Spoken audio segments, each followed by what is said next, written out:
Hello friends, welcome back to chins vlog channel. మన మీద కానీ మన ఇంటి మీద కానీ నరదృష్టి నరఘోష పడిందంటే మీ ఇంట్లో అన్ని చికాకులు అయ్యి ఆరోగ్యపరంగా ఆర్థిక పరంగా ఎన్నో ఇబ్బందులు వస్తుంటాయి. అవన్నీ కూడా ఇంట్లో నెగిటివ్ ఎనర్జీ అని చెప్పుకోవచ్చు. నరదృష్టి నరఘోష పోగొట్టుకోవడానికి చిన్న చిన్న పరిహారాలు చేయడం వల్ల ఇంట్లో నెగిటివ్ ఎనర్జీ పోయి అంత ప్రశాంతంగా ఉంటుంది. అయితే ఈ పరిహారం చేసుకోవడానికి పెద్దగా కష్టపడాల్సిన పని ఏం లేదు.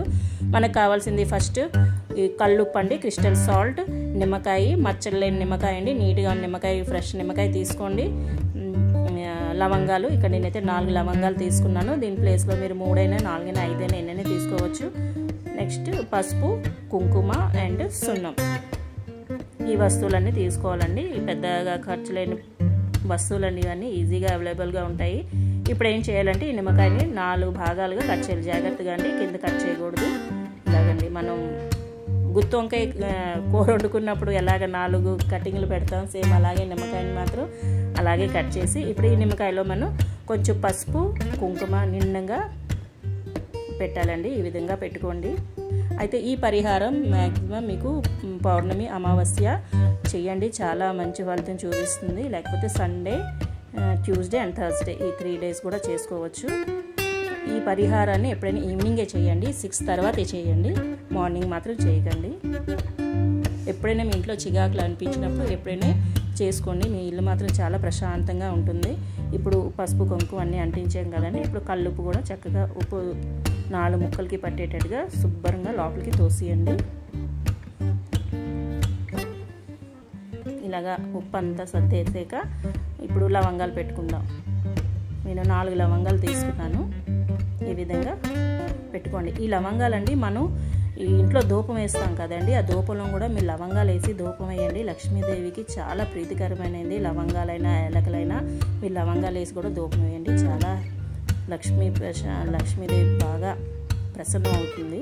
ఇప్పుడు ఒక ప్లేట్లో మంచినీళ్ళు తీసుకొని దాంట్లో కొంచెం సున్నము, పసుపు వేస్తాం. సున్నం, పసుపు వేయడం వల్ల ఆ నీళ్ళంతా రెడ్ కలర్లో చేంజ్ అయిపోతుంది. కొంతమంది కుంకుమ కలుపుతారు. ఈ పరిహారానికి మాత్రం కుంకుమ కన్నా సున్నము, పసుపు బెటర్ అండి. ఈ పరిహారానికి మంచి రిజల్ట్ వస్తుంది. పసుపును సున్నమే వేయాలి, కుంకుమ వేయద్దు. ఇలాగా రెడ్ కలర్గా వాటర్ వచ్చింది కదండి. ఇప్పుడు దాంట్లో సాల్ట్ వేయాలి. ఈ సాల్ట్ ఎందుకు వేస్తున్నామంటే నిమ్మకాయ నిలబెట్టడానికి సాల్ట్ వేయాలండి. ఈ విధంగా అంత సాల్ట్ వేసి నిమ్మకాయని చక్కగా జాగ్రత్తగా నిలబెట్టండి. వెంటనే తొందరగా చేయండి, లేకపోతే ఏమవుతుందంటే సాల్ట్ అంతా కరిగిపోయి నిమ్మకాయ అటు ఇటు జరిగిపోతుంది. సో నేను ఫాస్ట్గా చేశాను. దాని తర్వాత 2 హారతి బిళ్ళలు పెట్టండి. హారతి బిళ్ళలు జాగ్రత్తగా పెట్టండి, లేకపోతే నీటిలో పడిపోతే అది కూడా వేస్ట్ అయిపోతుంది. ఇలాగ జాగ్రత్తగా హారతి బిళ్ళలు పెట్టాక దాన్ని వెలిగించండి. ఫ్యాన్ ఆపియండి. చక్కగా వెలిగించేసాక రూములన్నీ ఫస్ట్ రూమ్ అంతాను, ప్రతి రూమ్ మీ ఇంట్లో ఎన్ని రూమ్లు ఉంటే అన్ని రూమ్కి అలాగా చూపించండి. నేనైతే ఫస్ట్ కిచెన్లోకి వెళ్ళాను. ఈ కిచెన్లో అలాగా చూపించాను.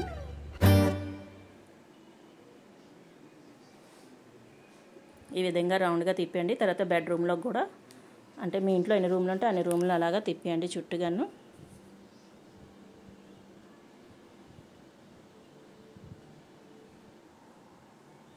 ఇలాంటి చిన్న చిన్న పరిహారాలు చేస్తే అండి నరదృష్టి అంటే మనకి దానివల్ల మన ఆరోగ్యం కూడా కొంచెం ప్రాబ్లం వస్తుందంటే ఇలాంటి పరిహారాలు చేయండి, మంచిది.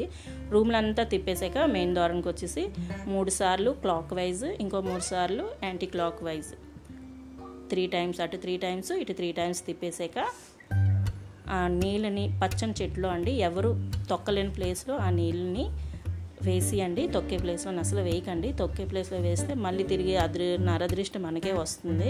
సో అలా చేయొద్దు. జాగ్రత్తగా పచ్చ చెట్టు కిందే ఆ నీళ్ళు వేసియండి. ఈ వీడియో కన్నా లైక్ చేయండి, షేర్ చేయండి, సబ్స్క్రైబ్ చేయడం మాత్రం మర్చిపోకండి.